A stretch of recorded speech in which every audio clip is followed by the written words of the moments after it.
Mr. Saugata Bhattacharya, Mr. Abhik Barwa, Parul Mittal and Kaushik Das, all of you, thank you very much for helping us understand what to expect from the governor in the policy which is set to be announced any moment now. So while we're standing by for the governor, what we call hear out. Vasant Ritu. It's a season of hope and optimism. I take this opportunity to convey my season's greetings to everyone.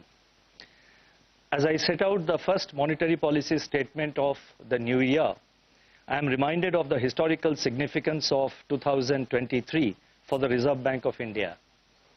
From being a joint stock company, the Reserve Bank was brought into public ownership on 1st January 1949. Thus, 2023 marks the 75th year of public ownership of the Reserve Bank and its emergence as a national institution. This is an opportune moment to briefly reflect upon the evolution of monetary policy over this period. In the 2 decades after independence, the Reserve Bank's role was to support the credit needs of the economy under the 5-year plans. The following 2 decades were characterized by bank nationalization in 1969, the oil shocks and monetization of large budget deficits, and sharp rise in money supply and inflation.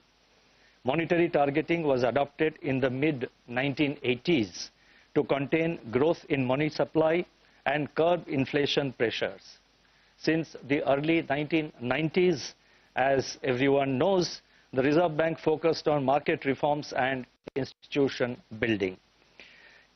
A multiple indicator approach was adopted in April 1998, under which a host of indicators were monitored for policy making. In the aftermath of the global financial crisis and the taper tantrum, as inflationary conditions worsened in India, flexible inflation targeting, that is the FIT, was formally adopted in June 2016 to provide a credible nominal anchor for monetary policy.